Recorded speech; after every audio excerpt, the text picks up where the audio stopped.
Good afternoon. My name is Justin Brown. I am the CEO of the Nimitz Group and the lead for AMVETS legislative team. We are live here today from the Law Testimony Chamber, just our way of saying Legislative Advocacy Week. We are hiding out watching the congressional hearing where in just minutes, AMVETS Commander Greg Heun will be testifying before the House and Senate Veterans Affairs Committee. We are very, very excited about today. There are critical and important issues of concern that will be discussed. There are hundreds of AMVETS who are all over Capitol Hill. Just took the commander, actually dropped him off at the Longworth House Office building for his testimony. Of course, COVID concerns are still a big issue here on Capitol Hill, as well as last evening having the president's address to our nation.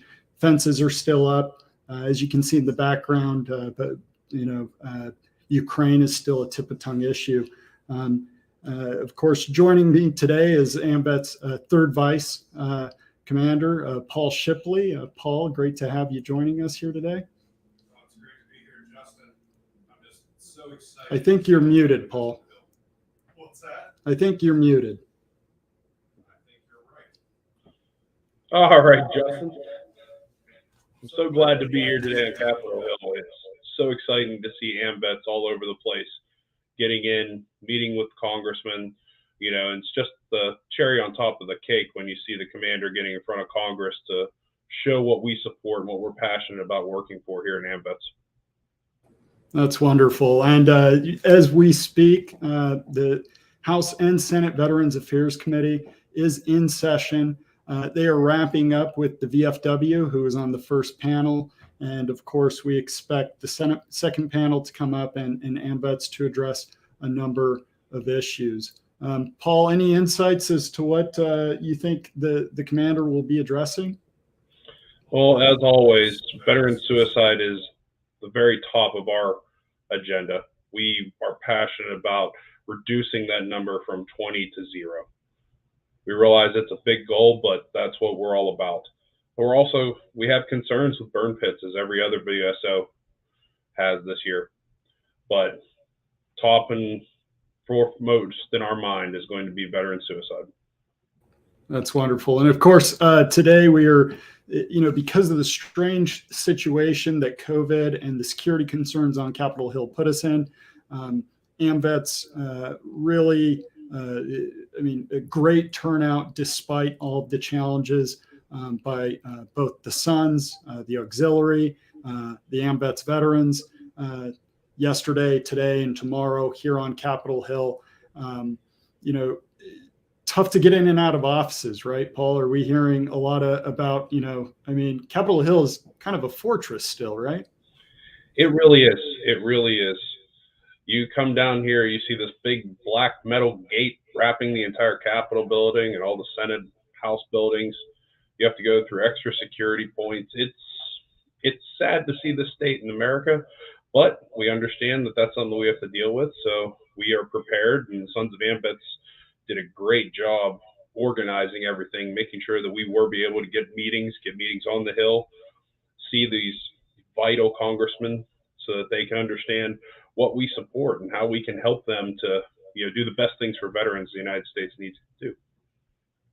Yeah, and again, we are just waiting for the second panel to begin. We've had Representative Jim Banks has asked a few questions. Representative Jim Banks of Indiana, Representative Ruben Gallego of Arizona, both of them young veterans. In some ways, kind of refreshing to see. I think the number of veterans growing who are on the Veterans Affairs Committee. Wouldn't you say so, Paul? You would think that it would just be common sense that if you're going to have a Veterans Affairs Committee, you would want as many veterans on that committee as possible. But historically, it hasn't been that way, But seeing guys that give a fresh perspective, and ladies giving a fresh perspective as to what the needs are of the veterans and actually understanding everything these VSOs are talking about. They understand the vernacular. They understand the troubles and the worries that we have. And it's truly refreshing to see on this committee. Yeah, I agree. And, you know, I guess also excited that this evening, because, you know, so many AMVETS were unable to attend the commander's hearing, you know, arguably, I guess some beneficial things came out of that. One, we wouldn't be doing telecasts like this. This is, you know, kind of like, you know, not something that we used to do. And then I think also, you know, AMVETS is going to have their first legislative reception tonight, as I understand it, and possibly as long as a decade. You know, so wow.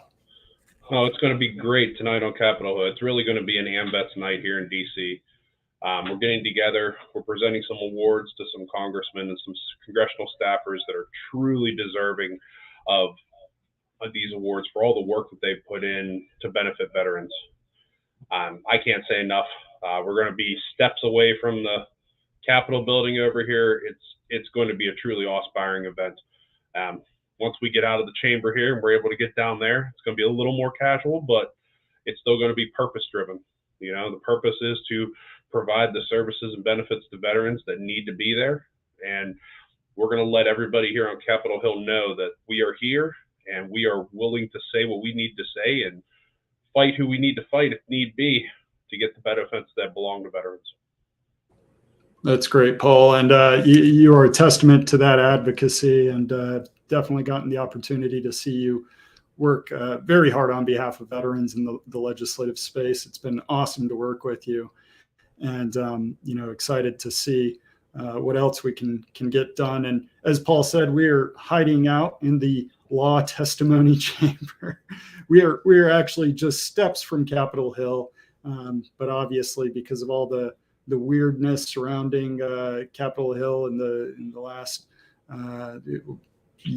year plus COVID, you know, Capitol Hill continues to be, you know, kind of shut down to everyone. We you know, it's a situation where, I guess if I'm being frank, I think it's gone on too long. I think it's time to open up the campus again. I mean, I think, you know, in many ways, you know, you know, security is still a thing, that we still have the Capitol Hill Police. I think making sure we have adequate security is a necessary thing. But I think, you know, the mask mandate just lifted in DC, you know, and I had to sit there last night and, you know, watch as we had to try to give directions to elderly vets on, you know, how they were going to have to try to navigate Capitol Hill to go have conversations with their members of Congress and staff. And part of me at this juncture thinks it's a little ridiculous. I'm not going to lie. Now, we've gotten to a point where coast to coast, you're seeing businesses opening up, you're seeing schools opening up. You know, we're getting so close to the normal life that we were at 2 years ago, almost 2 years to the day when they shut down Capitol Hill. It's time for us to open up. It's time for us to get the access to our representatives that, you know, our forefathers, that was what they envisioned. You know, being able to get into the halls and talking to them and letting them know when you want them to work on something or what your opinion is. But I can also understand that, yes, we've gone through something that nobody else alive has dealt with. We've gone through a true global pandemic and understanding the science. But as you said, the mask mandate has lifted here in DC. And this has been one of the most reticent places in the country to open up. So now it's time to open up. Let's get these offices open. Let's get these buildings open. You know, when I'm telling a 75 or an 80-year-old veteran that you have to go back outside, go down the road, and then come back inside to have the next meeting, I think that's a little crazy, and they should really have the access that they need, being able to just transport themselves between places, especially when you're talking about somebody that has a injury. Yeah, I fully agree with everything there, Paul. And, you know, the reality is also that, you know, these members of Congress have, you know, they're doing in-person fundraising events. They are doing, you know, if you've got a check, they're meeting in person. they are approachable. And, I find it very unfortunate that, if you're, a veteran, a constituent, and you want to meet with your member of Congress or their staff, you're encouraged to do so via Zoom or not come on campus or whatever. And again, I get the security concerns, but security's there. You got to go through security. I mean, it's like boarding an airplane. I mean, it's not light security. And I understand the need for that.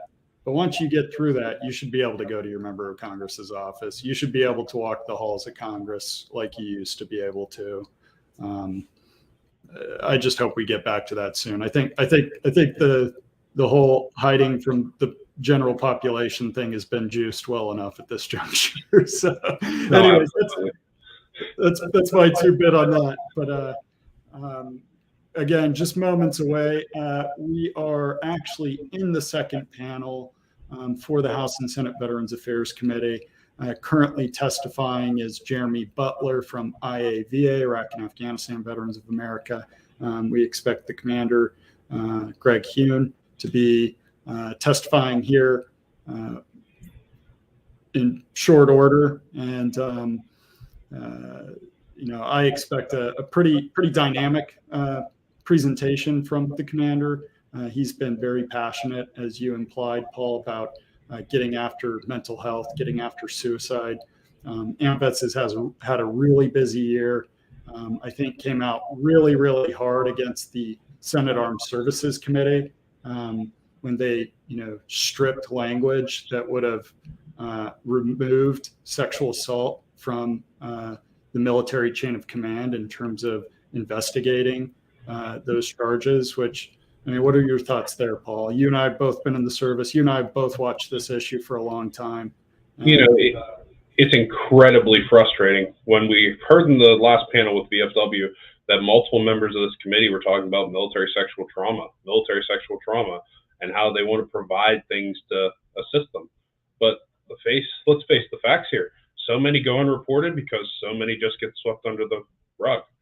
It cannot be in the chain of command that incident occurred. It needs to be taken outside the chain of command.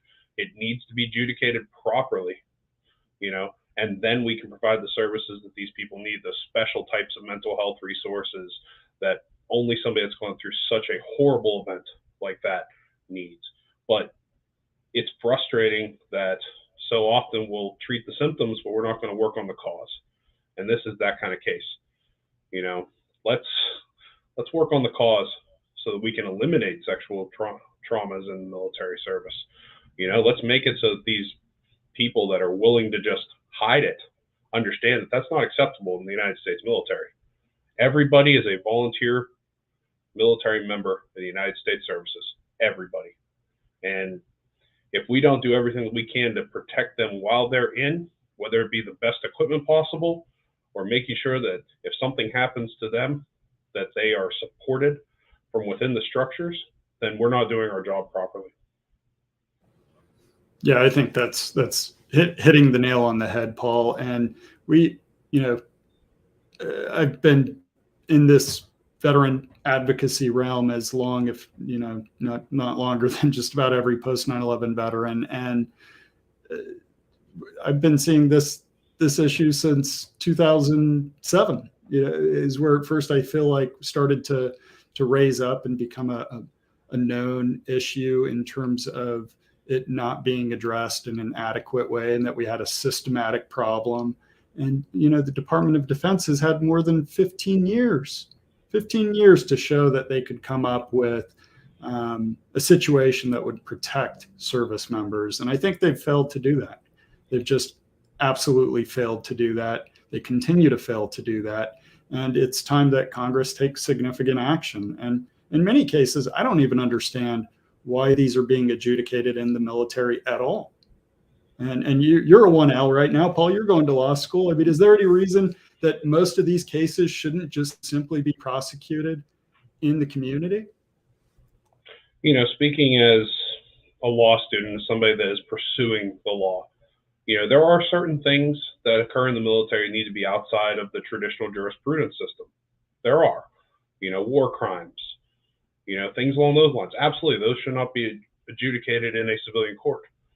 But when we get to things such as this, criminal actions committed against U.S. soldiers, they should absolutely be taken steps out. And yes, we have great investigative abilities between the Army's Criminal Investigative Division or the Navy Criminal Investigative Services. Yes, they can investigate, they can do wonderful jobs, but guess what? They're not out, they're outside of the chain of command. There is absolutely no reason that should be taken care of, for lack of a better term, in-house. This is not an in-house kind of issue. This is a national issue. This is the kind of issue that leads to greater rates of suicide among veterans. This is the kind of issue that leads to the breakdown of morale within our branches. This is something that needs to be shown that it is unacceptable. It needs to be handled by the most professional manner possible. And if you can train a special group that understands what they're getting into, what they're investigating, what they're prosecuting, so that they can do it professionally and right every time, I'll get behind that every day of the week and Sunday. Yeah, Paul, and no, I agree with that. As two veterans ourselves, obviously male veterans. I was in the Navy. I served on ships that we were men and women. That was the reality of the entirety of my service. And I just can't imagine a situation where any of those situations are okay, right? Like, I mean, it's not good. It's not cool. It's not good for military culture. And, the fact that DOD has not gotten in front of this in a way that makes it clear they have zero tolerance for these types of actions is actually disappointing to me as a former service member, as a veteran. I mean, it hurts me to think that, and I have a son, I have a daughter, and it hurts me to think that I would encourage either of them to not join the military, because I would possibly think that they would not be safe because the military would not protect them, from injustice. Since the day that women join the United States military and they become a part of the everyday forces, even back as far as when they were WACs, this is something that's been present. So it's not a new issue. This is not a post 9/11 issue. This is not a post Vietnam issue. This is every since the very first woman signed that line and joined the United States military issue. So we're talking almost 80 years of women serving side by side with men. And they have been treated horribly over the years.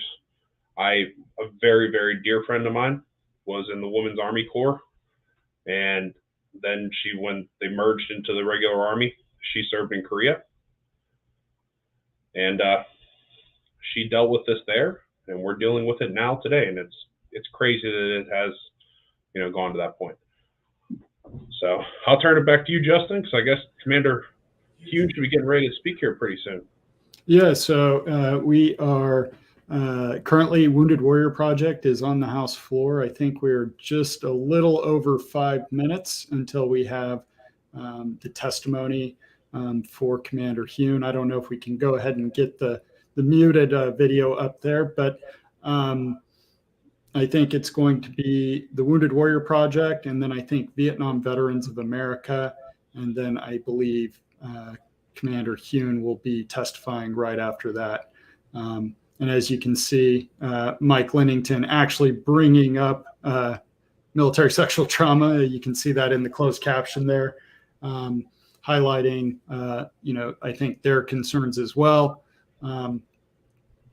It was quite shocking to see, and the context of us discussing that, AMVETS really led the way this year in coming out hard, highlighting that senior senators on the Senate Veterans Affairs Committee had strict language that would have finally, I mean, this has been like a decade in the works, removed military sexual assault from the chain of command, and they essentially upended that. And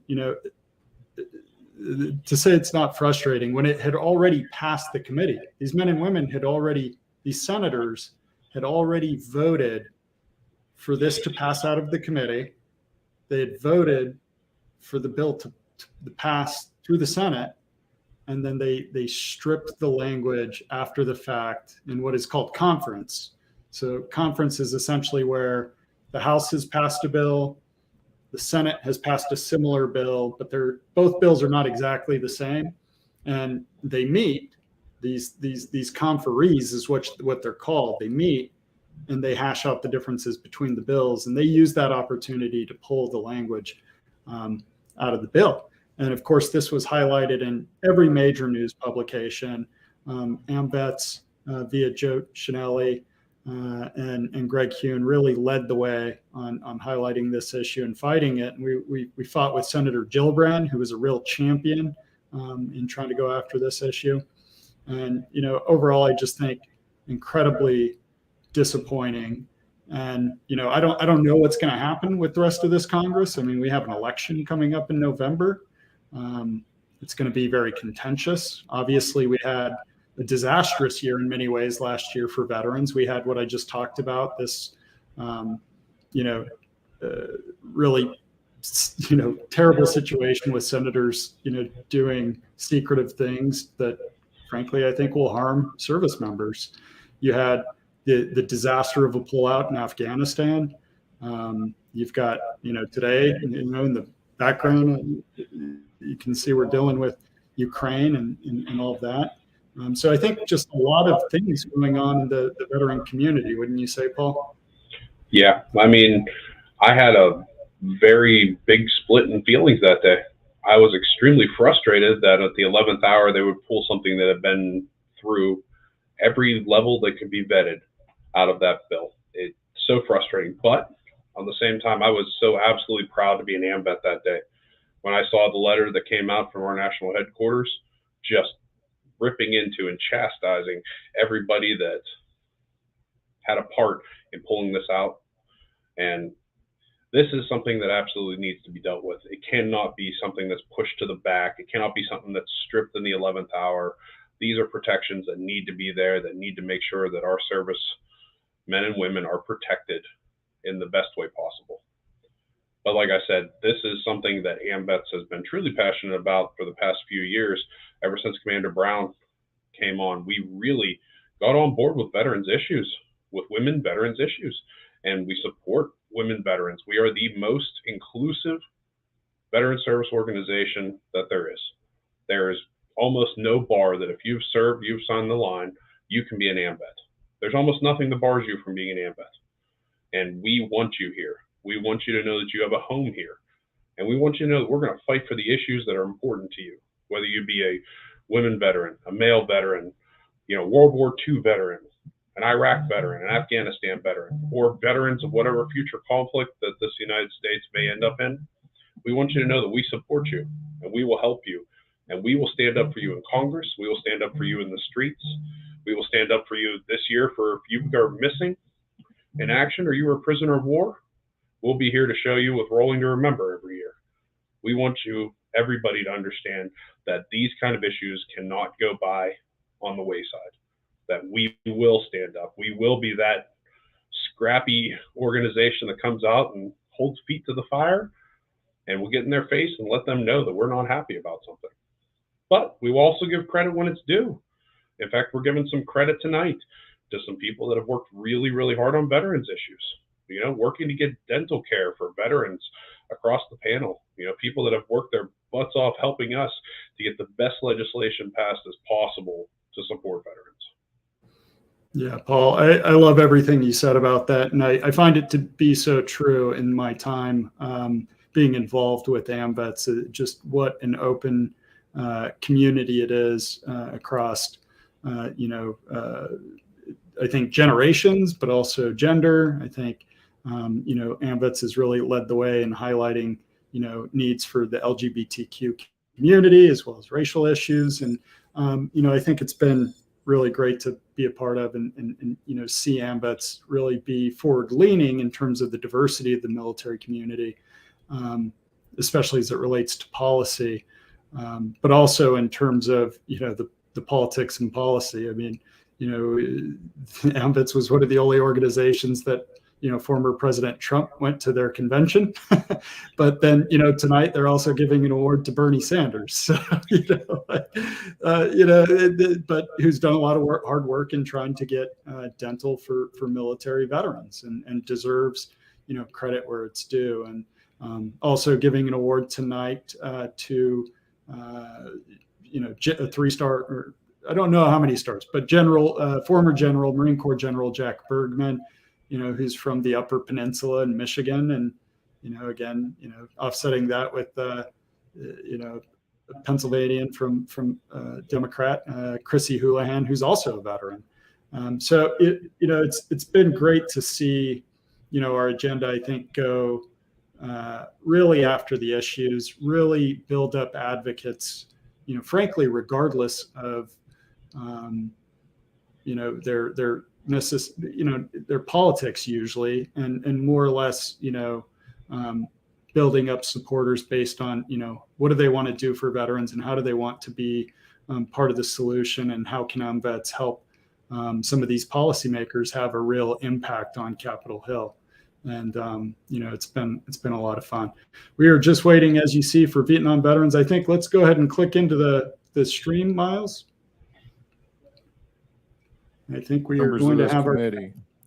As the largest veteran service organization representing all of America's veterans, AMVETS is honored to provide our legislative priorities for the remainder of the 117th Congress. Last Memorial Day weekend, AMVETS hosted our first Rowing to Remember pro-veterans demonstration ride here in Washington, D.C. This is the nation's largest veterans event, which brings together tens of thousands of veterans and supporters from across the United States, riding their motorcycles to demand continued and increased action for the 82,000 service members still missing in action, as well as raising awareness of the many veterans who died by suicide each day. This year's event will take place on May 29, 2022. We will never forget our POWs and our MIAs, and we won't stop fighting for real solutions to suicide crisis. 2021 was a tough year for veterans, and we expect it to have lasting repercussions. First, the disastrous withdrawal from Afghanistan increased the number of veterans approaching our HEAL team for assistance. Second, COVID has continued to kill and sicken many of our population, isolate others, stress our VA medical care employees, and leave many unemployed. Sexual assault survivors watched as senior senators on the Senate Armed Service Committee stripped language from Military Justice Improvement Act that would have removed sexual assault from the oversight of their chain of command. A betrayal from the leaders who are in positions to protect our troops. For the first time ever, the Pentagon denied veterans a permit for the annual Rowing to Remember Memorial Day ride. Most recently, our veterans and service members are watching the situation in Ukraine unfold. Our prayers are with the people of Ukraine, our troops, and our NATO allies. A fellow Kentuckian once said, "I'm a firm believer in the people. If given the truth, they can be depended upon to meet any national crisis. The great point is to bring the real facts." That was Abraham Lincoln. Here are the facts. We continue to average more than 6,000 veteran suicides every year, despite spending $15 billion a year on VA mental health and suicide programs. 50 to 90% of our veterans walk out of VA programs and services never completing the recommended number of visits. No business or nonprofit losing 50 to 90% of its customers would call that a success, nor would they scale that model. AMVETS' number one priority has and continues to be encouraging Congress to create and fund effective programs and services that significantly reduce suicide. Congress worked diligently to pass the John Scott Hannon Veterans Mental Health Care Act, Improvement Act of 2019. Nearly 2 years later, 12,000 veterans lost their lives and nothing but a static VA web page. Is this what we call progress? Is this what the VA and Congress calls urgency? With the $15 billion annual budget for mental health, we could fund 60 Wounded Warrior projects or DAVs. Does anyone feel like this funding is having the impact of 60 of our largest veteran nonprofits? We don't. We have scaled overpriced, underperforming models. Tens of thousands of veterans have died, yet Congress continues to support scaling broken options.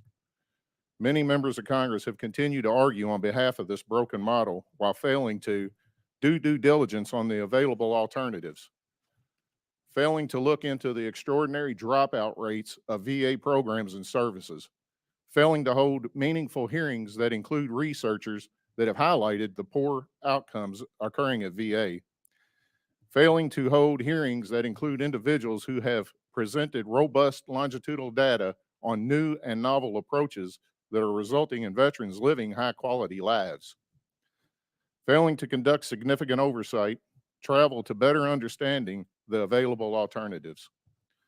Roughly 4 congressional committee staff are left to tackle this issue that results in more than 6,000 dead every year and $15 billion spent. That's 4 staff. Members of this committee, you are the board members that oversees a notoriously underperforming mental health system with a budget of 60 DAVs. Our veterans' lives are counting on you to hold VA to act with a sense of urgency. We need a culture that demands better data-driven outcomes. We need a new model that immediately drives down suicide rates significantly and not marginally. We need a Congress that allocates serious staff and resources to this issue. In our written testimony, we have outlined numerous approaches that Congress can take to get more proactive. We need you to take serious action. Chairman, ranking members, members of these committees, this concludes my testimony, and I'm happy to take any questions you may have. Thank you. Next up virtually, we have from the National Coalition of Homeless Veterans, Catherine Monet. Chairs Tester and Takano, ranking members Moran and Bose, and distinguished members of the committees, thank you for the opportunity to share NCHV's priorities with you today. We appreciate your leadership and continuing efforts to focus on the needs of veterans experiencing or at risk of homelessness. The support Congress provided has resulted in billions of dollars in new resources being utilized nationwide to meet the COVID-related needs of veterans by decompressing shelter spaces, ramping up rapid rehousing capacity, and focusing on individualized housing options in hotels and motels. I'm going to start with the elephant in the room, and that's simply that we know what we know and we don't know what we don't know this year on homelessness. HUD's recently released 2021 point-in-time count showed a drop of 10% in the sheltered veteran population, but without good data on unsheltered veteran homelessness, that information is challenging at best to interpret. Despite this gap, we remain cautiously optimistic that we can continue to reduce veteran homelessness if we can maintain and enhance current initiatives. As we turn the corner on COVID, we need to reimagine a system of care that meets the needs of veterans facing housing instability and does not leave anyone unsheltered. The pandemic has impacted veterans in unprecedented ways, and transitional housing programs like GPD are a critical component of VA's emergency response capacity for unsheltered veterans. VA has recently notified grantees that the Department of Health and Human Services public health emergency could be lifted as early as April. With many programmatic changes set to sunset at the end of the declared state of emergency, NCHV has identified some program adaptations that should be kept as best practices and extended even beyond this emergency. These include making permanent and expanding the Section 4201 spending flexibility for SSVF grantees, the ability to rapidly rehouse veterans into hotels and motels, allowing VA to continue offering shallow subsidies to veterans in the SSVF program, supporting service providers as they continue to decongregate essential transitional housing capacity via capital grants, and increasing the permanent reimbursement rate for VA's GPD transitional housing program. Some new legislative priorities that should be considered are creating grant-making authority for the HUD-VASH program to address additional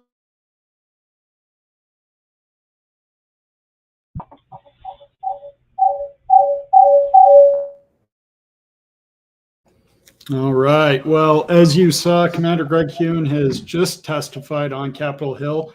I would say, wow, bringing the heat.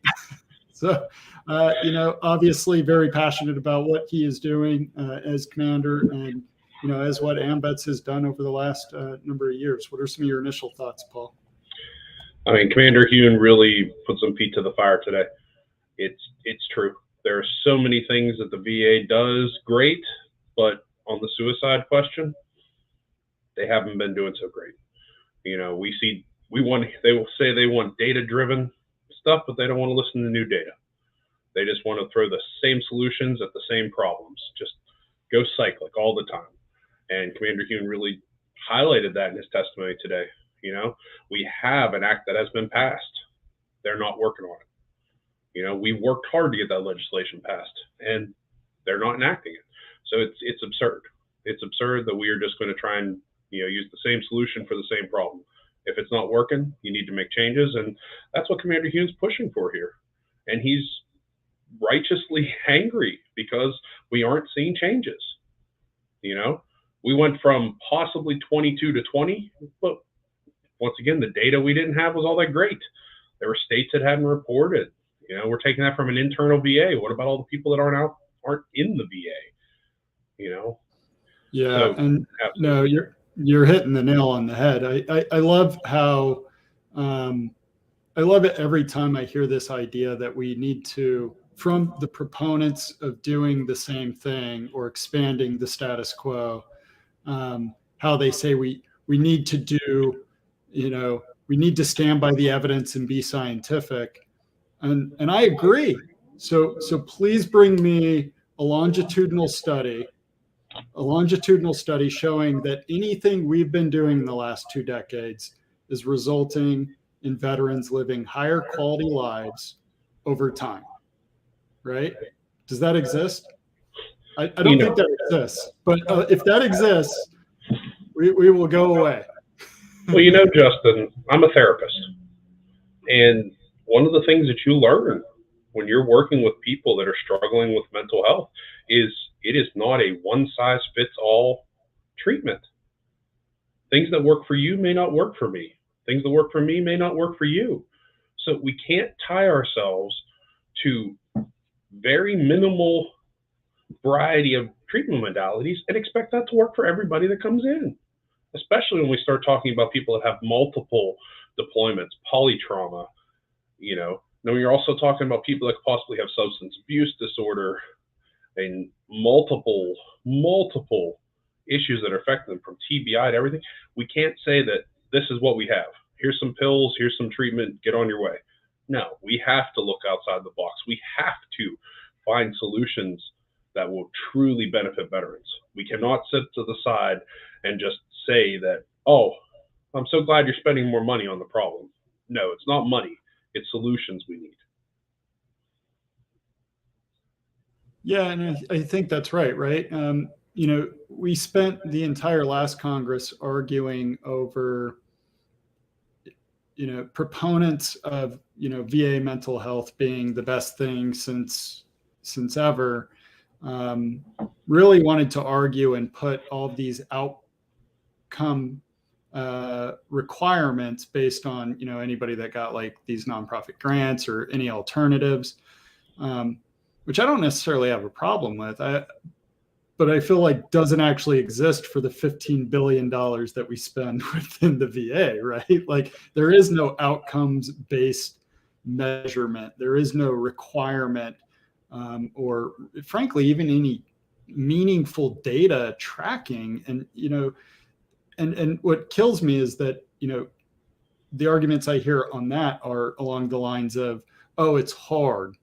But then when you look at the gold standard nonprofits, not only are they tracking incredible data on symptomology, they're tracking data on health improvements, right? Like veterans feeling better about life, and they could actually show all this data. And, then you go to, these traditional programs and, it's hard. And the union, it's hard, but we're the best. And, it just doesn't add up. I'll go down a rabbit hole on this, but, I was impressed with the commander coming up, presenting his testimony, highlighting, frankly, just what a tough year it has been for veterans. Some of the choices that have been made by policymakers that I think have really left a bad taste in the mouth of veterans over the last year or so that are unfortunate. I've heard a lot of positive with regards to, the president highlighting some of the things he highlighted yesterday with regards to burn pit exposure. Of course, him not wading into what has become kind of a House and Senate kerfuffle battle between, is it my legislation or your legislation? And there are significant, I don't want to poo-poo that, there are significant differences, but I think the president made it clear, which was, and I think he was kind of right in some ways, which was, it seems like you guys both are in agreement that something needs to be done, and you'll figure it out and send something to my desk and I'll sign it. I mean, that's the takeaway I got. Is that what you kind of felt, Paul? It really is. I mean, this is the United States of America. We're built on consensus. So if your bill wants 100 and my bill wants 50, let's meet in the middle and find something that works. Let's get something passed, because we're just going to argue about it. It's never going to help anybody. So let's make these decisions. We elect these congressmen in to lead. We elect them to represent us. Please do that. Lead. Step out. Don't be afraid of being chastised for making a bold statement about standing up for America's veterans. Listening to testimony yesterday with DAV, listening to testimony today with VFW, listening to testimony of our commander, listening to these other veteran service organizations that are more niche than we are. We represent a much broader spectrum than they do. But when it all comes down to it, we need Congress to take actions to provide solutions for veterans.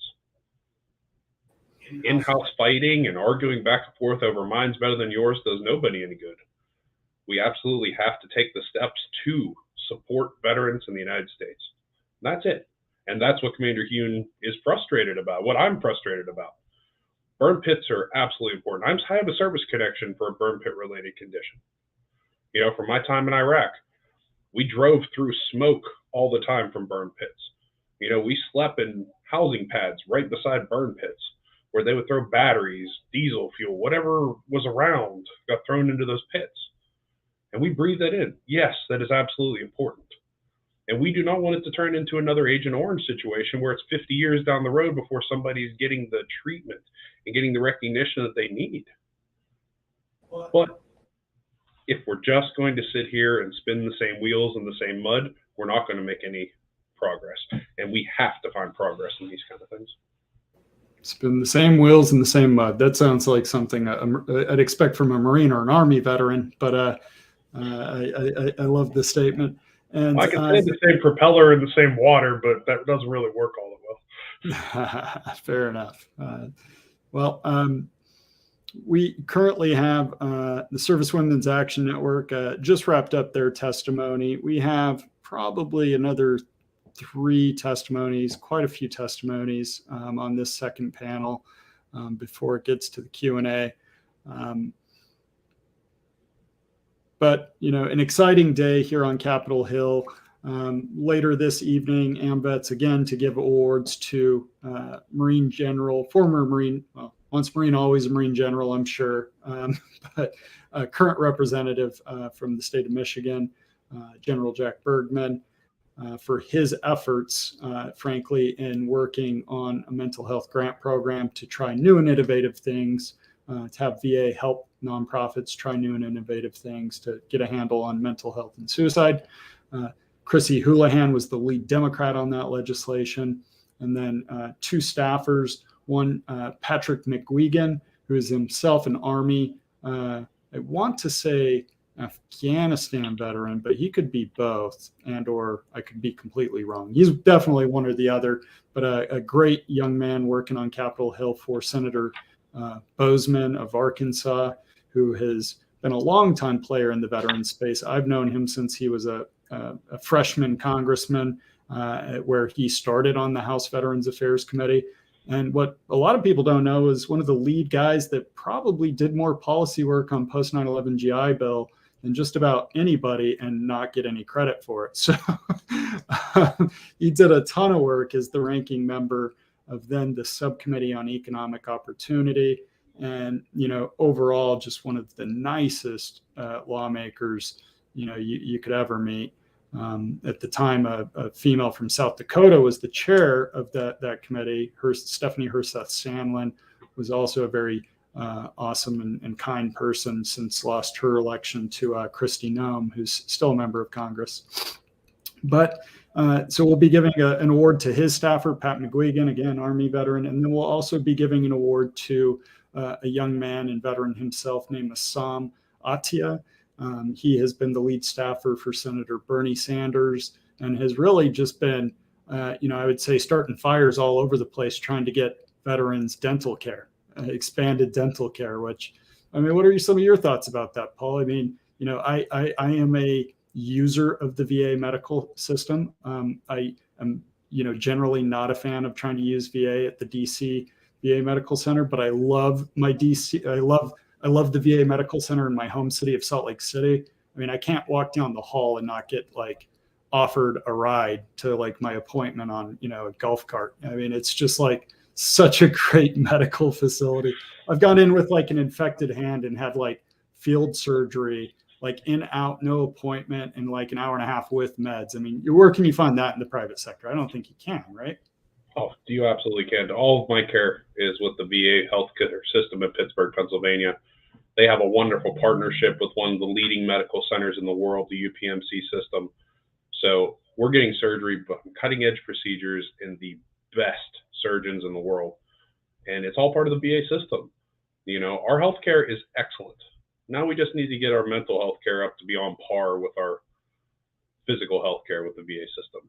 Yeah, there's access to it, and we need to get everybody that needs it in there.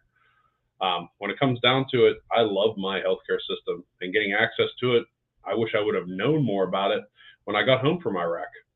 There's definitely a communication issue, and we heard a lot about that yesterday with DAV's testimony. And coming into today, we really need to bear down hard. And dental care, it's because it's a frustrating thing. Oral care truly leads to overall health care. If you have bad teeth, you're going to have bad health. There are multiple hundreds and hundreds of studies that show bad teeth equals bad health. And right now, unless you are 100% permanent and total, or you have a dental service connection, you can't receive dental care with the VA system. There's a couple of other exceptions if you're on voc rehab and a couple other things, but by and far, it is a system that is barred to veterans. Veterans should get dental health care. When you're an active service member, you have dental. But when you get out, you don't. That makes no sense to me. If you're going to provide the health care through the VA system, you need to provide the dental care through the VA system also. I 100% get behind this legislation. I'm not usually one that feels the burn, but I feel the burn on this one. Well, it's been a fun week, and with AMVETS up here feeling the burn and pushing a Bernie Sanders bill because he's been out there in front rocking and rolling, and in true Bernie fashion, he wants to expand dental care to all veterans. I love how he never comes in with, there's no middle ground. There's no middle ground with Bernie Sanders. But at the same time, I think it's really important to recognize we are recognizing people from all the way across the political spectrum tonight. AMVETS does not tie itself to one political ideology. We work with who best helps veterans. If this policy will help veterans, we don't care who it comes from. We will support it. If it's a policy that hurts veterans, we don't care who it comes from. We're going to fight it. And it's across that entire spectrum of politics that we come out. I always say I'm green and purple because I came from the Army. I guess for you, it'd be more blue and purple. But I don't care what party you're with. If you support veterans issues, I'll support you. Yeah, I'm with you there, Paul. I've not been too partisan as of lately.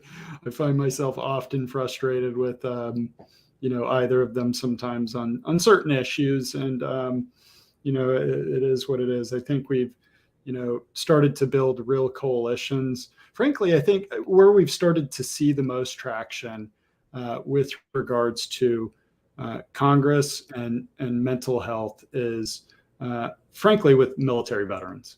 And I don't care which party. I think the military veterans who have gotten elected to Congress are the ones that, are leading the way.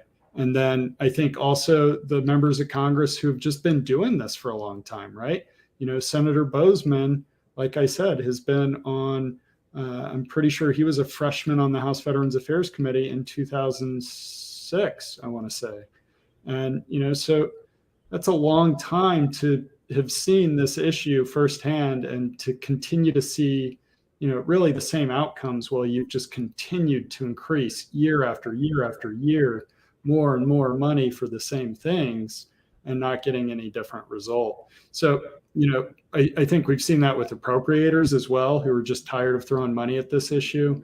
But I think the ones who have really started to add context and push for the idea that maybe there are things that veterans are more receptive to, and that maybe the mental health community needs to open their ears and their eyes a little more and be more of part of the solution of finding better, training or treatment that results in veterans living higher quality of lives, and maybe doing some of this in more of a proactive way, right? Helping veterans earlier on to realize, positive, great lives, to live great lives, right? We want service members to get out of the military and right then start to build lives that are, worth living, right? Like what we don't want is the system we have now where, veterans didn't get any of that support early on. Then they come to us later on and, they're in a bad place. And then we spend billions and billions and billions of dollars trying to help veterans who are in a bad place. Well, they spend years and millions to train you to be a soldier, to be a sailor, to be a Marine, to be an airman, to learn your job so that you can do it effectively. But then they just turn you back out into the civilian community with, a pat on the back and sore knees. And they just say, go out, figure it out. We should spend as much preparing veterans for going back into society, for going into a society that doesn't understand our mentality, doesn't understand our culture, and be prepared, whether that be learning what kind of job that you can work in the civilian sector, understanding, what finance is, how to pay your bills when you're on the outside, because everybody that's been on the active duty can admit there's a lot of easy choices that we have. You will pay this, you will pay that, you will do this, you will do that, you will go there. And then when you get out into the world, you haven't had these responsibilities heaped on your back. All of a sudden, you have everything. You're responsible for it all. It's a great pressure. And when you top that on top of multiple deployments over years, it's leading to a disastrous, dangerous spiral that we're seeing come out so frequently in veterans. We work so hard to build the identity of who we are, and then it's kind of reached out from under us. And it's tough. It's tough for anybody to come back from something like that. I know I personally have had struggles with that. And that's why I'm so passionate about working to change the VA system so that we're not just throwing money at a problem, we're funding solutions, finding things that work, not just doing the same old treatments, same old time and throwing pills at it. So it's not a pill and go kind of problem. It's a systemic problem, and we have to find systemic solutions for that problem. Yeah, I'm glad you mentioned the pills, Paul, because how long, I feel like it's becoming less of an issue now, but for how long was that the go-to for, I'm getting frustrated just thinking about all the number of my friends that went to VA mental health care and the buckets of pills that they came back with over the course of, easily a decade, right? Easily a decade. And I've been an advocate really, I guess, since, 2004. I feel like I was really one of the first, I was even confused as to whether or not I was a veteran. I mean, I deployed twice for the invasion of Iraq, 03, 04, and I got out in June 04. And, I got home to Salt Lake City, Utah, and I got a work study at the VA, and I was working with the American Legion, and I was starting to see combat veterans come back. And there were a lot of people who were challenged, and nobody had, in fairness to everyone, nobody had any idea of what to do. But kind of what ensued from there was, a decade of pharmaceutical pop-in prescription giving, and I think the reality, Paul, and correct me if I'm wrong, not much has changed. I feel like the pharmaceutical prescriptions have probably come down, but like for the most part, kind of the same go-to treatments. Like, is VA mental health care really that different from 2005? I first got into the VA mental health care system in 2011, and honestly, I haven't seen much change since then.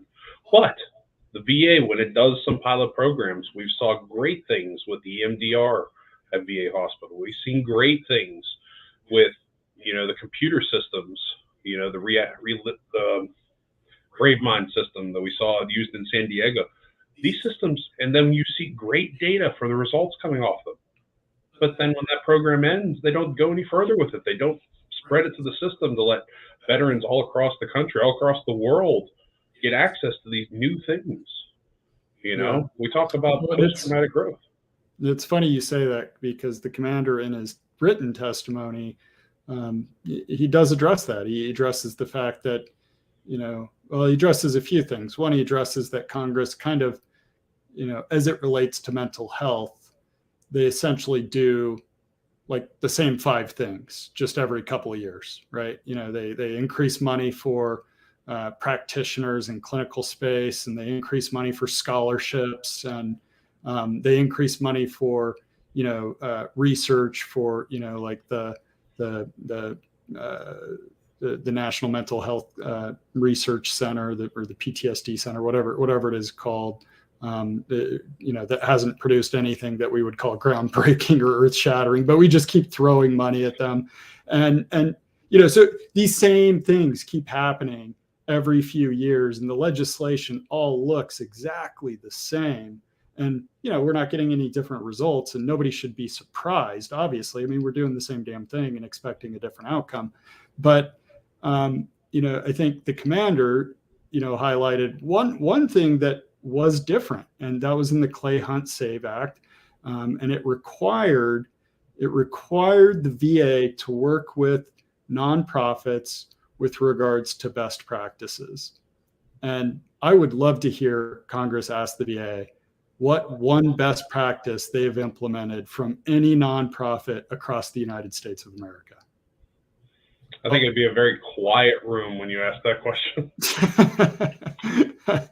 I'm sure it would, but I think the point is that that collaboration has not taken place as was required by the Clay Hunt Save Act.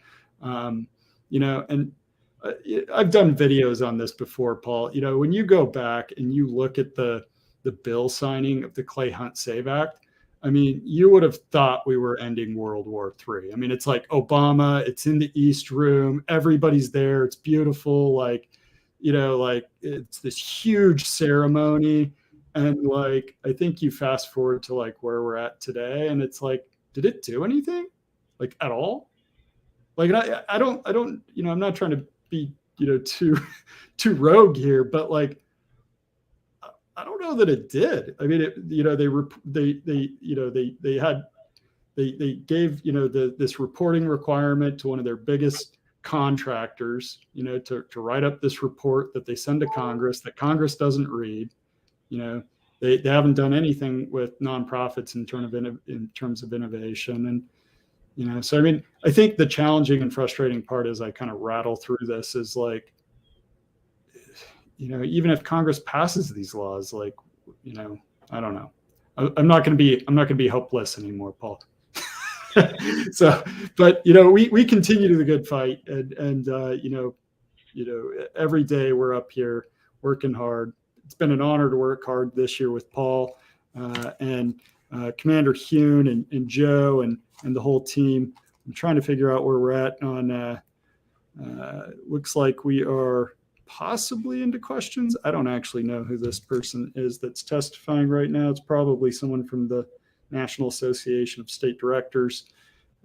It looks like it is. How about we just go ahead and go live to the hearing, because here pretty soon, right after this gentleman, we will have questions and hopefully we'll have some for the commander. Paul, it's been great. I think after this, we'll probably just close out. For all of you that weren't able to make it this year in person, please make it next year. We need everybody's help. We had so many AMVETS hitting the doors these few days, more tomorrow. We're going to have a great evening tonight with the legislative reception, and we're going to be doing this all over, but even in a bigger way next year. We need your help. We need your support, and we appreciate you. Let's go to the hearing. Have the House now pass a Senate bill that's on its way to the president, and allowing a congressional medal to honor the survivors. And I thank you for recognizing their service to our nation in difficult circumstances. And I'm grateful for that. Let me talk to Mr. Butler about our withdrawal from Afghanistan. Mr. Butler, let me find you. There you are. I've spoken certainly at home and here on the Senate floor about my concerns about how we left Afghanistan last year. And I know that there are many veterans who continue to bear the brunt of the manner by which we withdrew. We know that there were consequences to their mental health and well-being, and concerns about suicide ideation, not just for Iraq and Afghanistan veterans, for others as well. Tell me what your experience is in regard to consequences in regard to this circumstance. And if you can then, in addition to what it meant to those who served there, what about the efforts that you know about our any continuing efforts to get others out of Afghanistan? Yes, sir. Thank you for the question. It is something that we want to address. It is a priority. I touch on it in our written comments. A few things. I don't think that there is a more galvanizing issue around which the veteran community has rallied with one single voice. Toxic exposure, frankly, might be the other one. But the withdrawal from Afghanistan, the following effects, the need to get our Afghan allies out, that has been something where the veteran community has spoken with one voice. We saw the response from the military and veteran community at the desire to get them out. We saw the impact that it had on the military and veteran community. Our program, a program that IAVA has, a quick reaction force where it provides direct support to veterans. We saw a massive increase in folks reaching out for help, mental health care support, and things like that because of how it was affecting them. We applaud Congress for including the Afghan War Commission Act in the NDAA. That's going to go a long way to addressing the things that went wrong, not just with the withdrawal, but frankly, throughout the 20 years that we were in Afghanistan. One of the big things that we're pushing for now is the Afghan Adjustment Act to make sure that we are taking care of our Afghan allies, and we continue to coalesce around the absolute need to focus on those who are still left behind. The situation in Afghanistan is deteriorating.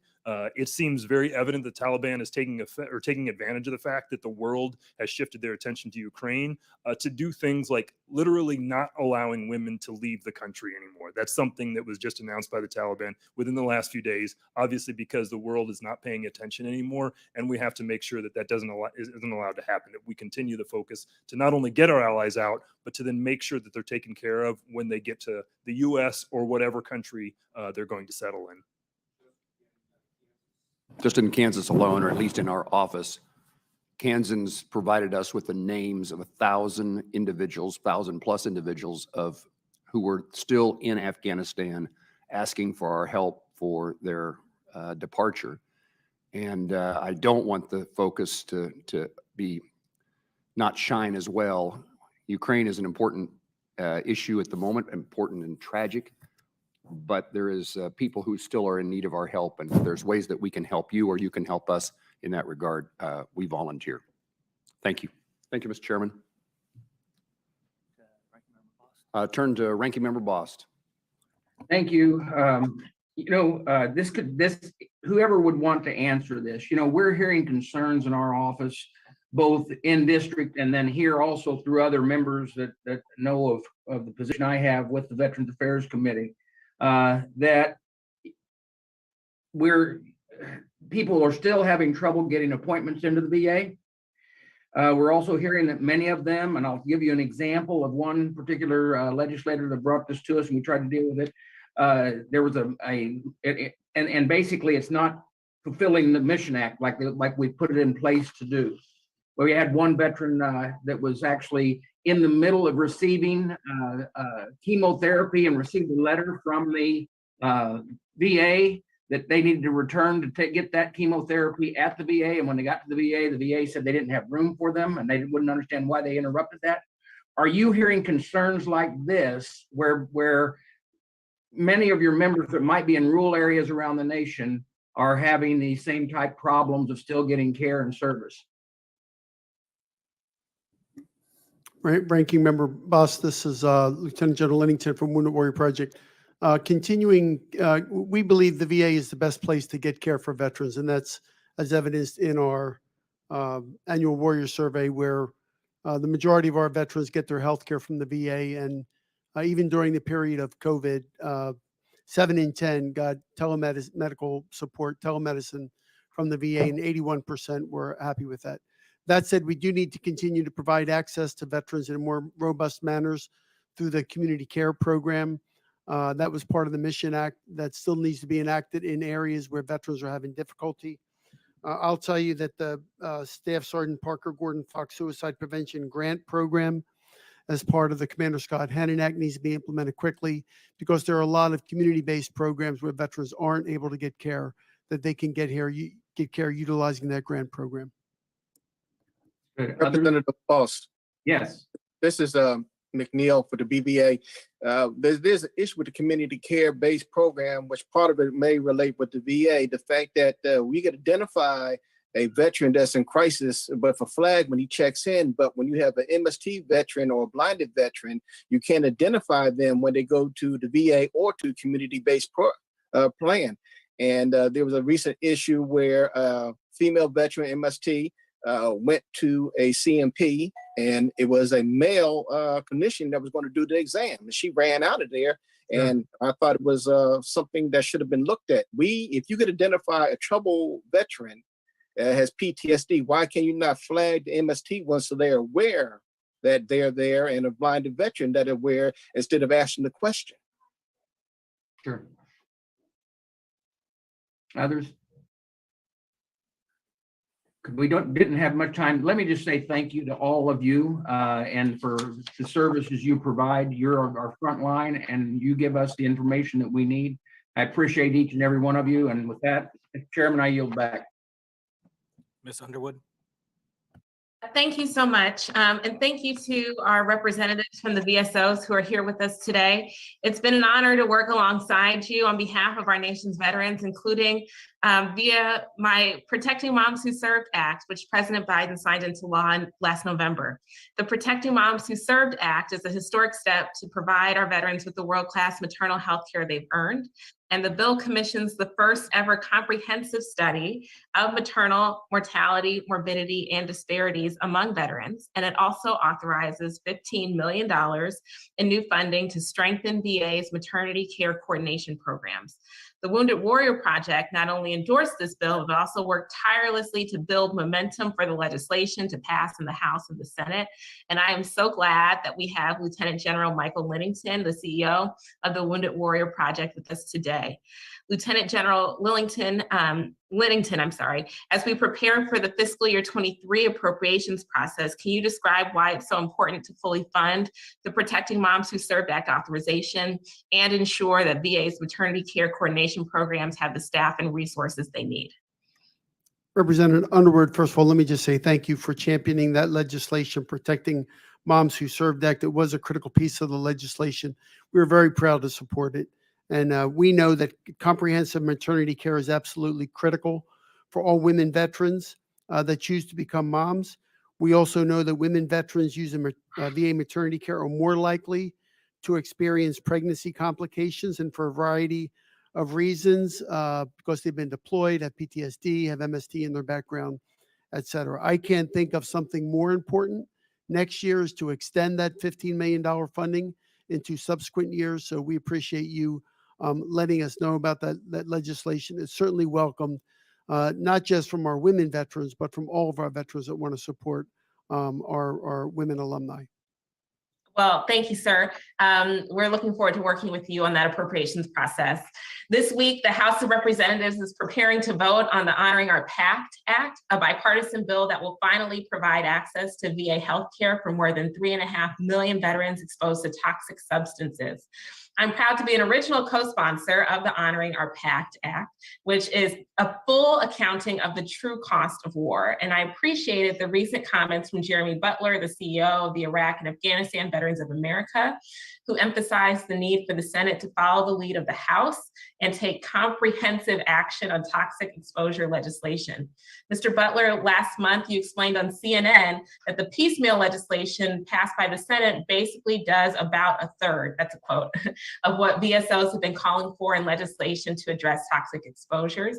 Can you describe why it's so important that the Senate pass comprehensive legislation like the Honoring Our Pact Act? Yeah, thank you for the question. I mean, really, it's for two reasons. One, it's completely overdue. And two, the statistic that I cited in my testimony, 70% of veterans who are applying for burn pit and other toxic related benefits from the VA are getting denied. We need to get beyond this point where we're forcing veterans to fight, sometimes literally on their deathbeds, for VA benefits that they were guaranteed when they signed up for service. The the Cost of War Act, the Honoring Our Pact Act, that does everything that veterans got together and put down in legislation, handed to the VA committees and saying, this is what we need to do. That legislation gets this done. A piecemeal effort just means we're going to continue to have to be back here, not just year after year, but month after month to tell you that the job is not done, veterans are still dying, and we're still waiting on you to do what we told you needed to be done. So now's the time. Literally tomorrow, the House of Representatives has the opportunity to pass the comprehensive bill, send it to the Senate, and get things done. Get things done. That's what we're here to do. Thank you all so much for being here, and I am so pleased that we've had the opportunity to hear from so many of you. I would like to yield 2 minutes to Thomas Palladino in order for him to be able to complete his testimony. Thank you very much. I really appreciate that, Congresswoman. My power went out, and I don't know what it was, but I got back on, and so I'll keep the testimony. So I was talking about the VA National Cemetery Administration partnering with the states, territories, and tribal governments to manage the Veteran Cemetery Program. And so NASRA recommends the construction grant program budget be increased from $45 to $60 million. This modest increase to the budget would allow funding of new state cemeteries to bring burial benefits to the growing needs of eligible veteran spouses and families. 6, women now comprise nearly 20% of the armed forces and are the fastest growing veteran cohort. There are several areas NASRA believes VA can work on to close gaps in service, ensure good continuity of care, and better address the needs of women veterans. One is a disproportionate and non-standard availability to access gender-specific health care. The decision-making and planning for new services must be data-driven and veteran-centric to ensure all veterans, regardless of gender, receive the care they've earned. 7th, and the last issue is the Transition Assistance Program, TAP, is a cooperative effort among DOD, DOL, and the VA. However, there is no mandate to include the states in the TAP curriculum.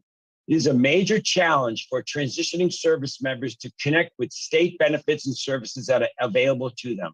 This lack of connectivity between transitioning service members and the states is not only a significant barrier to their employment, but increases their mental stress associated with their transition. So NASRA recommends that all State Department of Veteran Affairs be included in the TAP and military installations in their state and be allowed to connect with transitioning service members who are moving to their state prior to separations to inform them of their specific benefits in each particular state. Mr. Chairman, distinguished members of the House and Senate Veteran Affairs Committee, With your continued support, we can ensure that the needs of our veterans and their families are addressed, adequately resourced, and remain a priority. Thank you for your work on behalf of our nation's veterans and for including the National Association of State Directors of Veteran Affairs in this hearing and allowing me to come back online after our EMP disaster down here. So thank you very much. I welcome any questions you have and comments on behalf of those we serve. Thank you. Well, Mr. Palladino, thank you so much. And thank you to the VSO witnesses that have joined us. Subject to the call of the chair, this hearing is in recess for votes.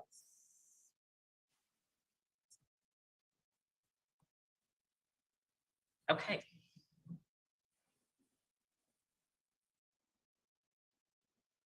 Thank you very much. You've been very, very graceful. Okay, HVAC.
So we are told that, or as you may have seen, Congress taking a brief recess to go vote. We are hearing from Joe Chinelli, who is actually in the hearing room that they are expecting it to be not too long of a break. So we will continue to roll live here from the law testimony chamber. We're actually just feet away from Capitol Hill, obviously because of all the weird corona slash security measures taking place on Capitol Hill. The hearing is currently taking place in the Capitol Visitors Center, so essentially underground, and I guess it would be the east side of the Capitol. And but we will keep you posted, and we will continue to track things as they go forward. We anticipate, hopefully, the commander getting some questions. Obviously, you know, an interesting situation when you're one of these organizations who is, you know, frankly lumped together. You have some, I think, some pretty impactful organizations that end up with not, frankly, a lot of time to highlight their overall legislative agenda. And you have Wounded Warrior Project, which, you know, raises more money than any other veteran nonprofit in the country. You know, that you have AMVETS, which is the largest organization representing all era veterans, and, you know, very, very short amount of time for Congress, oftentimes not the greatest participation by Congress either. And so, you know, hopefully they all return, and hopefully they get some questions. So we'll keep you posted.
Are the meeting platform hosts ready to begin?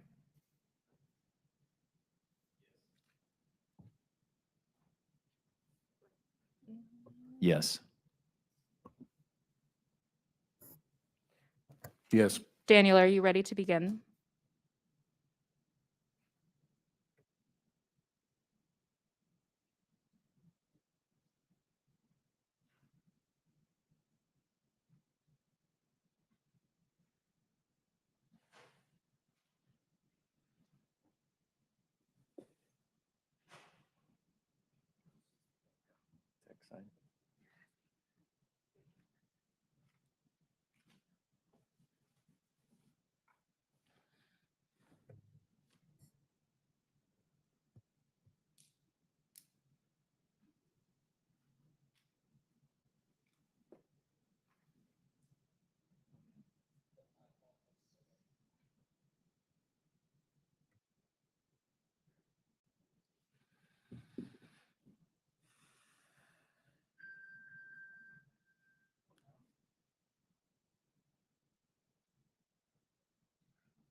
One, two, three, four, five, six, seven, eight, nine, 10.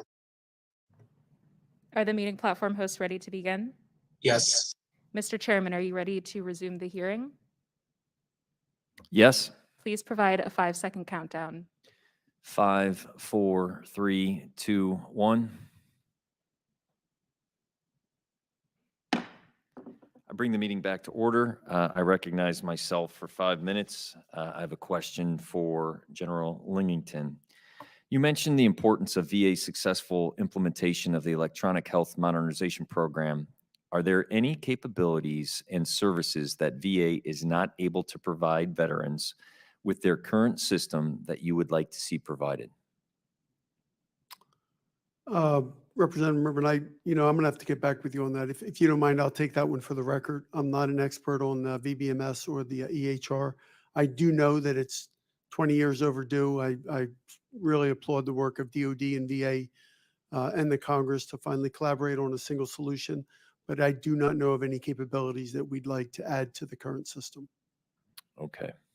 Mr. Chair, Yes. Joe McNeil, Blinded Veterans Association. Our main concern is the accessibility of the systems getting into them. The fact that they're going to create a system that's not accessible to blind veterans, and it's like kicking the can down the road, which we've been doing for the last 20 years. They say they're going to fix it, and they keep promising to fix it, and it's over year over year over year. That becomes a decision. They have not consciously fixed it so that blinded veterans got to use kiosks, this new system they got coming out, Cerner. None of this helps a blinded veteran. You're going to put a system out that you're going to turn around and come back and have patches for it. That's job security for the people that are creating system. That's not helping us. Thank you very much, Joe. If I might follow up with what are some systematic cures for what you have seen as it's missing? Well, if we start with the kiosk is not accessible at all. We do everything with audible listening. As by my presentation, which was audible, I can't read a written document. Most of the veterans that are visually impaired or blind can't. So because of that, you have to listen to what's going on. If it's not talking to us, we can't do anything with it. And when you're looking at checking it for a kiosk or trying to access a website, the website is not accessible to us. How are we supposed to fill out a form or even process something that we can't get to? Okay. I thank you very much, Mr. McNeil. At this time, Mr. Legrune, the promise of the interoperability between the Department of Defense and the VA health records is the core goal of electronic health record modernization. How are the current delays in deployment of a new system impacting veterans' care? Well, sir, to be honest with you and frank, any delay is significant. Wait times for veterans have been substantially impacted by COVID and the shift of attention and resources to address those needs. And I think they're extremely important. However, we also see significant delays in people having access to mental health, being qualified, being certified, getting competent care. And it also has impacted how people can get not just primary care, but specialty care. So if you were a veteran and you were seeking care for cancer, for example, and you wanted to get a referral to someone who was an oncologist and you were deferred because of COVID and some of the other factors, being processed through the system has been slagged, has been dragged down, but also has been delayed, which has further delayed many people getting the access that they need in a timely fashion.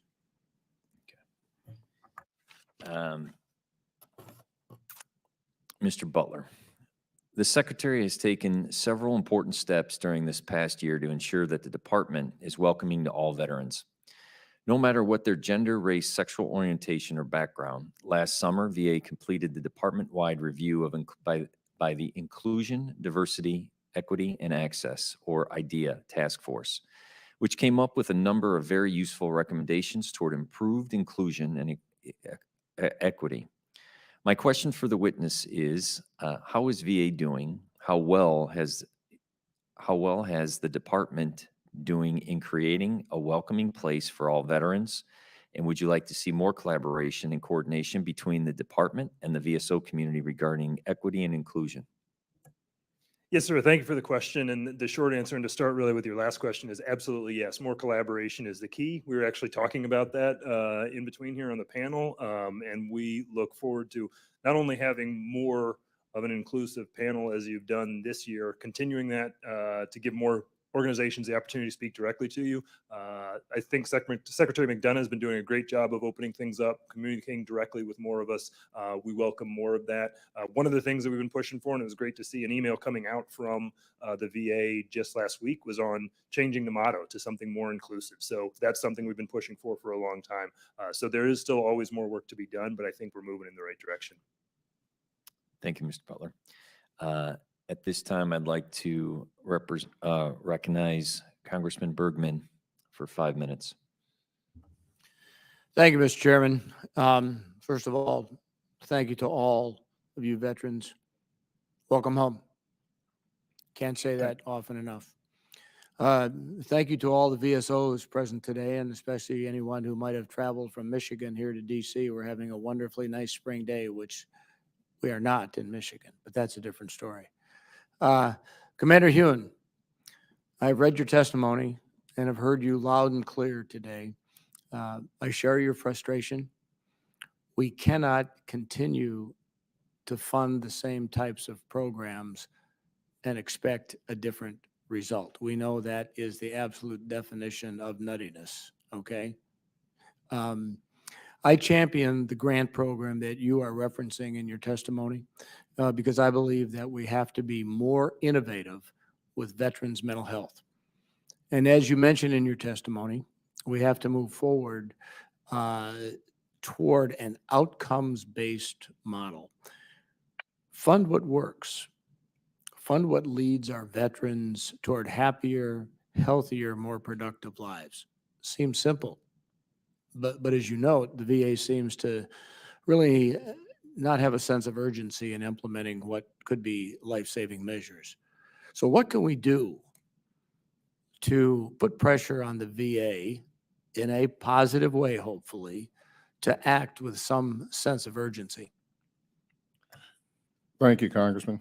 AMVETS would like to see a roundtable set up a very near future, March or April would be very good, to monitor and set goals for the VA. And we would also ask the VA to be invited to that roundtable to share some of the failures and the successes they have seen. And if you would put a matrix on them, and put their feet in the fire, so to say. We need to change the goals and the principles of what we're doing with veteran suicide. 6,000 a year is just way too many. It hasn't went down significantly for the $15 billion that we throw in to veteran suicide. I believe that, and AMVETS believes that if we start monitoring the VA and their successes and their failures in this, and start outreaching to programs that actually work and succeed, because there's programs out there, and learn from their successes and their failures. And I don't see that that's happening right now. Yeah, it's not a simple question and not a simple answer, but for at least 5+ years now, with my membership on the committee, we have pressed continually the VA to show some sense of urgency. And they're good folks working at the VA, but they need to be led in such a way that they know that if they have a good idea, we can get it implemented. When you mentioned the roundtable, subject-specific roundtables, back in the 115th Congress, we started doing roundtables under Chairman Rowe's direction, and it worked very well because we had all the VSOs on one side of the table, we had the VA on the other side of the table, and it was a subject. And we as members just kind of sat there, didn't say much. We just listened to the conversation and learned from the dialogue between all of you and the Veterans Administration. So whatever we can do, especially when it comes to rural veterans, and I would suggest to you, rural is not, at least in my district, we don't have any urban in our district. We have some, maybe a couple of small towns that would be considered suburban, but we are rural and remote. So anything suggestions that you might have, whether it be, procedures, capabilities for the blind veterans, especially when you get into a teleworking situation, or where you're tapping it out on a keyboard through a synthetic voice or whatever it happens to be. We need those kinds of solutions that will work for our veterans who live remotely, because the good news is they do. The bad news is when you're remote, you're out of contact, which makes you potentially more susceptible to suicidal ideations because you don't have that human interaction. And I appreciate all that you all do. Let's keep the dialogue going. And with that, Mr. Chairman, I yield back. Thank you, Congressman. At this time, I recognize myself for 5 minutes. Captain Manning. Members of our committee have introduced legislation to examine the lasting effects on veterans due to past discriminatory Pentagon policies regarding the discharge of service members. In past decades, too many service members were unfairly discharged under Don't Ask, Don't Tell because they were suffering from PTSD due to pregnancy or due to other antiquated reasons, and received other than honorable discharge. This has too often resulted in veterans being denied access to the benefits that they are earned and need. Can you provide your thoughts on the lasting effects of these past and unfair discharge policies? Yes, thank you for that question. The first is, particularly when there's an OTH or a BCD involved, there are no veterans benefits. There's no GI Bill, there's no employment and training, there's no health care unless you have MST and you can get some minimum for that. The services right now on the DoD side are doing a lot to upgrade some of those discharges. But a lot of these veterans have totally lost touch with VA. And they don't even know that if they have an OTH, then it was military sexual trauma or PSD or pregnancy back in the 50s or 60s involved, that they can even ask for a service discharge upgrade through their service. Also, there are a lot of discharges that the services are looking at for upgrade. And one of the things that we talk about a lot is the character of discharge power that VA has. It allows them to look at somebody with an OTH discharge or a BCD and decide that there were circumstances there and allow them to begin to get at least some of their benefits. So even if they're trying to get an upgrade through the services, they may have to wait a year or two now because they're so backlogged. And that character of discharge power that VA has is wasted. Most people don't know it exists. And there are very few statistics on it. When I've looked for statistics on that, they seem to do about 3% are granted. That's ridiculous. And they don't seem to have any transparency, not much I can find out about the training or even what the procedure is. So that whole thing needs to be looked at, and that's why we support the bill that Senator Blumenthal and Congresswoman Underwood have proposed.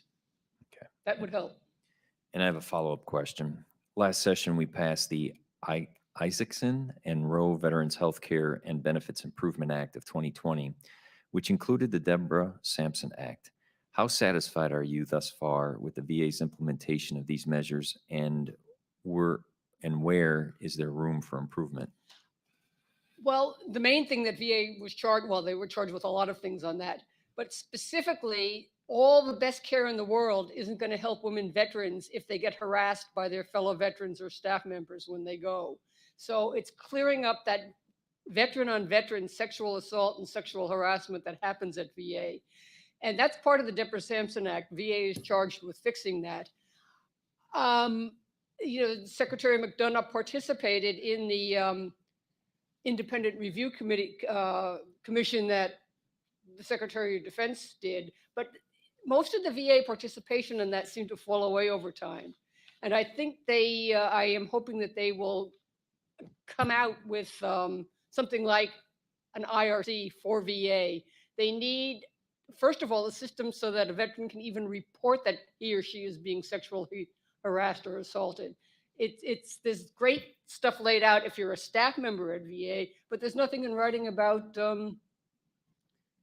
what a veteran who's a customer should do. So they need, and I know they've got things going on over there, but it's hard to figure out at what stage they're in. They do have a special group that meets with the secretary and his staff, but it's hard to get any feedback from where they stand and what they're planning to do. So transparency is the first thing we need, and then we can make judgments from there. Thank you, Captain. At this time, I'd like to recognize Representative Cawthorn for 5 minutes. Thank you very much, Mr. Chairman. To all of our witnesses, thank you all very much for being here.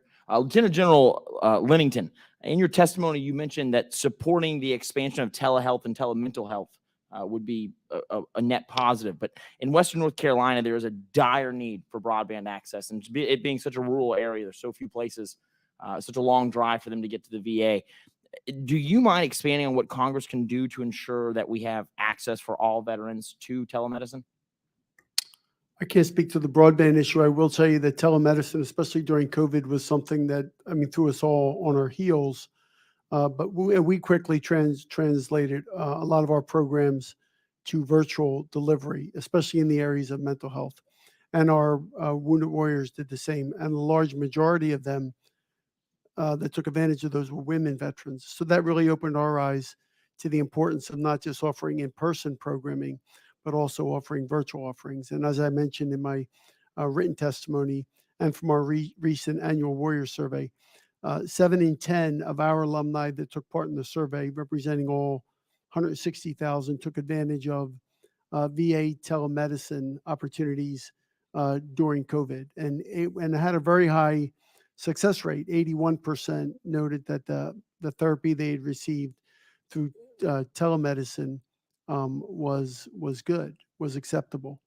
The broadband issue is a big issue. I'm hopeful that, some of the infrastructure investments that I see coming out now with, with the bipartisan infrastructure bill will help with some of the rural areas, establishing those broadband areas.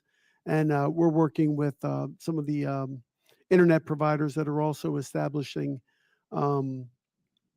broadband islands, 1,000 of them around the country, to help provide broadband access specifically for veterans that can allow them to tap into some of these virtual offerings. That's fantastic. Thank you, sir. And Lieutenant General, just one follow-up question. Veterans have ensured that we can all pursue the American dream. And I think having the VA loan for veterans to be able to achieve the American dream, to own their own home, it's incredible. But what, in your opinion, can Congress do to make entrepreneurship more accessible to veterans with things like loans or grant programs, or really just what are your thoughts on that? Yeah, I think it comes down to training and opportunity that the VA and DoD provide at the transition point, and I think that's key. I also know that for a veteran to take advantage of a entrepreneur program or start their own business, they have to have some financial stability to do so and have the availability, have the resources to do that. We found that especially over the past 2 years, many of our veterans, especially those we serve, wounded, ill, and injured, are in financial jeopardy, and it's hard to start a business or start your own entrepreneurship when you're having trouble putting groceries on the table. So I think we have to look at how do we continue to inspire those that can to transition quickly into meaningful careers. And then for those that want to pursue the entrepreneurship, then you do it with help from the VA through the entrepreneurship program and with organizations like ours that can support some of that. That's fantastic. Well, to all of our witnesses, thank you all so much for supporting our veteran community so much. It truly means a lot. I've got a lot of veterans in my district, and so I really appreciate all of your work. Thank you all very much. With that, Chairman, I yield back. Thank you. At this time, I recognize Representative Trone for 5 minutes. Chairman, thank you very much. Last night, I know I was thrilled, and I'm sure all of you were, to hear President Biden announce his plan for more mental health resources during the State of the Union address. I'm looking forward to working with the VSOs to ensure we can meet our promise to provide mental health resources and that they're tailored to meet the unique needs of our vets. I'd like to focus my remarks on the new Staff Sergeant Parker Gordon Fox Suicide Prevention Grant Program, which was signed into law in 2020 as part of a broader mental health package. Through the important advocacy of the Wounded Warrior Project, veterans from across the country have shared how this mental health program will support their local communities. Right here in my community, Miss Angela Waller from Germantown, Maryland, told us how the increased collaboration will help Maryland veterans receive mental health care faster in a more coordinated manner. When our veterans need care, they need it now, and they can't be asked to jump through unlimited hoops. So my first question is to Lieutenant General Linnington. It's clear this grant program has fantastic potential. What kind of services stand out for WWP, and what does WWP have? Any advice for what type of programs should be targeted? Congressman, first of all, thanks for meeting with Angela. I know she was thrilled for having the visit with you as part of Operation Advocacy and speaking to the issues that we addressed both in our written statement and in our opening comments. The grant program under the Staff Sergeant Gordon Fox Parker Act is very important to provide communities and community programs, community organizations that can provide programs and services to veterans to help them connect and heal both physically and mentally and get back into their jobs. Many of these community-based programs don't have the resources that government programs have. Certainly, they don't have the resources that Wounded Warrior Project has. So providing these $750,000 grants as part of the $170 million program that was recently approved is very important for those organizations to provide community-based programs that help that veteran regain the connections and the camaraderie they had when they were in uniform. I will also tell you, I think the best programs are those that refer the veteran back into carry-on care at the VA, wherever that care is available. Because if you don't have that continuity of care, then the question is, why? So I'm a huge fan of this legislation. Thank you for sponsoring it, and thanks for getting it off the ground and implemented across our country. It's really important that we handle and deal with this area directly, and this legislation has been a great first step. So thanks for sharing your thoughts. We have one last question, which is open to any of the panelists. What models of collaboration do you think we can create the biggest impact for mental health services? Where should we be collaborating to get the most bang for our buck? I hate to steal the mic again, but Congressman, I'll tell you, we have one right now that we're very proud of that we have in partnership with the VA, and that's our Warrior Care Network. That program is a comprehensive PTSD intensive outpatient program where any post 9/11 veteran or active duty service member can go get 2 weeks of intensive outpatient care, individual therapy, group therapy, alternate therapies, yoga, Tai Chi, nutrition, includes the family, includes the service dogs. And the VA have a partnership with Wounded Warrior Project so that the VA employees are at the site of these 4 academic medical centers at Mass Gen, Emory, UCLA Health, and Rush University. And that to me is the best model of collaboration in the mental health arena, where nonprofit, government, non-government organizations can work together to get the veteran into care and then ensure the continuity of care after the veteran completes the program. Perfect. Well, thank you for your feedback on this topic. We've got to keep expanding our mental health resources for our vets. We owe it to them. And with that, I yield back. Thank you, Mr. Chairman. Thank you, Congressman. At this time, I recognize Senator Blumenthal for 5 minutes.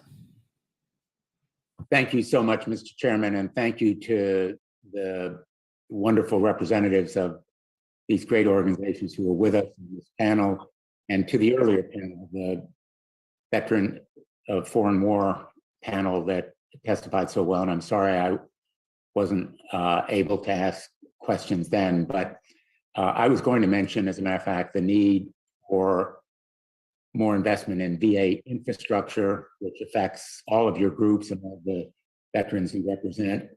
There have been a number of incidents that have really spurred my call for action. One incident related to the tragic deaths of a VA employee and a contractor in 2019 at the West Haven VA Medical Center.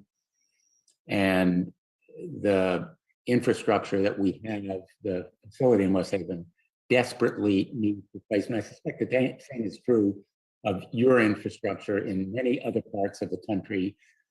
The kinds of structural changes that need to be made, and in some cases rebuilding, are an absolute imperative. And the statement made by the VFW and by many of you support that point. I want to turn to the issue that has concerned many of you, and I appreciate your leadership on it from the VSO community. We've seen a devastating impact on the veterans community from invisible wounds of war, including post-traumatic stress, military sexual trauma, traumatic brain injuries. We've all talked about, the president did last night. Veterans struggling with these burdens really deserve a fair opportunity for the character of their discharge to be reviewed if they've been discharged without honorable status, bad paper discharge, so they can receive support and treatment for these wounds. In the meantime, they need and deserve access to mental health care at the VA, which is guaranteed under law. My office, my guess is many of your offices, my colleagues on this call, have received complaints about unlawful turnaway of veterans with other than honorable discharges who are seeking mental health care at the VA. I have introduced a measure called the Unlawful Turnaways Act of 2021 earlier this session to eliminate and remedy unlawful turnaways. I submitted comments and proposed regulations to the Federal Register regarding the VA's request for information, updating character of discharge regulations. In this submission, I outlined specific ways to close the regulatory gaps that allowed too many veterans to fall through the cracks, in effect, without the kind of healthcare, mental health care they need and deserve. Many of them were discharged less than honorably because of the behavioral results of their invisible wounds. The traumatic effects of their injuries caused them to act out. So let me ask Ms. Manning, because I know your organization, the Service Women's Action Network, SWAN, are supporters of this legislation, and others are as well. I think particularly organizations that have contributed to my understanding of it, like the Iraq and Afghanistan Veterans of America, Jeremy Butler, thank you for being on this panel. The Wounded Warrior Project, Lieutenant General Livingston, and of course, I work closely with Jack McManus and others at Vietnam Veterans of America. But Captain Manning, if you could respond to this question, how would this legislation assist women and men veterans who have traumatic injuries? Thank you for asking, Senator. And in fact, I was talking to one of your staff members, well, typing with them just yesterday about this legislation. We are strong supporters of it. We think of it mainly from the military sexual trauma point of view, but as you said, it's got a much wider application. There are many men and women who have suffered military sexual trauma back through the years. And we're picking up some of them now, some of the younger ones through service discharge upgrades and that sort of thing, so that they can get help from VA. But there's two generations of people that suffered this sort of trauma that don't know that they can even go to VA for some basic mental health care. I think one of the problems is that VA is a huge organization, and they use the VISNs, and the regional offices have an awful lot of independence, which is necessary in a lot of cases. But for something like this, they need a general set of procedures laid out. When somebody with an OTH, for instance, comes and asks for help, you don't just turn them away. You do a character of discharge assessment, and you have to take into account the circumstances under which they were discharged. And I don't think the VA is training people properly how to do that. I think you might go to the regional offices and find a lot of people have never even heard of character of discharge. And it should happen anytime an OTH person asks. And on the other hand, the people out there who have been out there since the Vietnam War, perhaps with an OTH discharge, don't even know they can go and ask. So we need a lot of, not just within VA channels, but a lot of outreach to veterans who don't use VA so they can learn this is a possibility. But we'd love to work with you on this. We're very supportive of it. Excellent answer. Thank you so much, Captain Manning. Thanks, Mr. Chairman. Thank you, Senator. I have one last question for Captain Manning. It was a scenario that I had faced as a local elected official. A veteran who was assaulted or a survivor of military sexual trauma turned to alcohol and drugs to hide from that trauma, and then was dishonorably discharged based on getting caught on that scenario. My question to you is, what process is in place for that veteran to successfully be able to receive the treatment necessary, and what recourse might they have going forward? And there may be something I don't know, but if it's a dishonorable discharge, which is awarded by a general court martial, I don't think there's much of anything in place besides getting an appeal up through the court system and revoking the discharge. Was discharged based on, and I don't remember the facts, based on the alcohol and the drug use? Yeah, now if it was an OTH discharge or bad conduct discharge, there are processes. They can either go back through their service. Each service has a discharge review board, and Congress has changed the laws over the past 4 or 5 years, particularly with respect to PTSD and military sexual trauma, telling these service boards over in the DoD that they have to take that into consideration when they're doing a discharge review. And if they get the discharge review done and the discharge is upgraded, then they're eligible for a lot of the help they're not eligible for right now. The other possibility is to go directly to VA and ask for a character of discharge review, what the Senator Blumenthal was just talking about. Right. And that doesn't upgrade their discharge, but if it's granted, they begin to be able to be eligible for VA healthcare and can help with and enter into the VA programs for alcohol or drug addiction kinds of things. Okay. Congressman, if I can jump in real quick, both for you and Senator Blumenthal, we have a small team at Wounded Warrior Project called a complex case coordination team, and they handle exactly these cases. And these are largely veterans that have suffered trauma, gotten in trouble and discharged because of it, and turned to alcohol, drugs. They all have issues that need to be addressed through psychiatric counseling or traumatic brain injury treatment. And we have very close coordination with the VA to get these warriors back into care. So for either you or the senator, we take those cases on. Our team started out as a team of 3, and I think we're over 15 now full-time individuals that manage these cases. So we'd be happy to talk with your staff about how we can help. And I welcome that.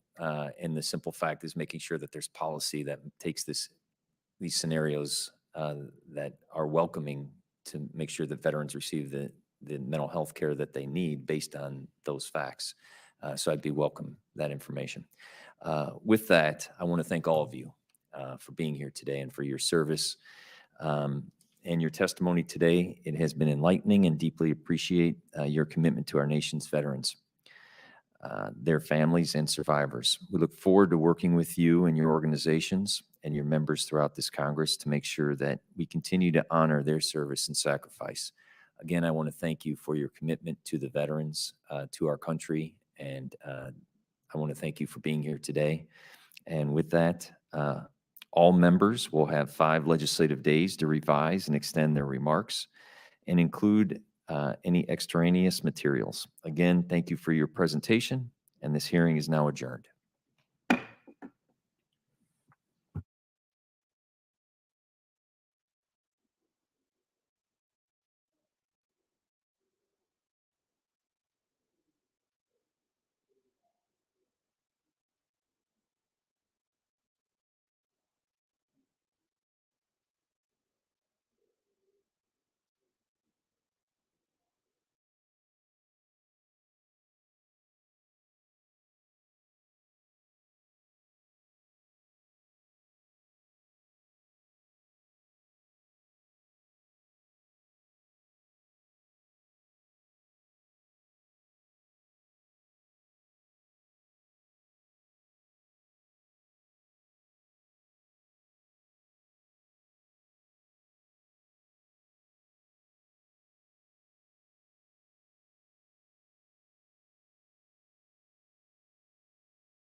quorum is present. Without objection, the chair is authorized to declare recess at any time.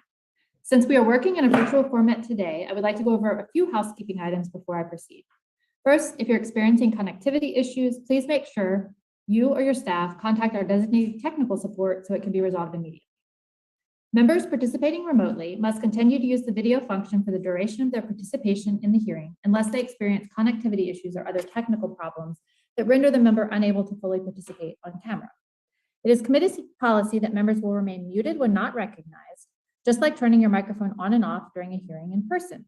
This is out of courtesy to all members in the committee and so that background noise does not interfere with another member.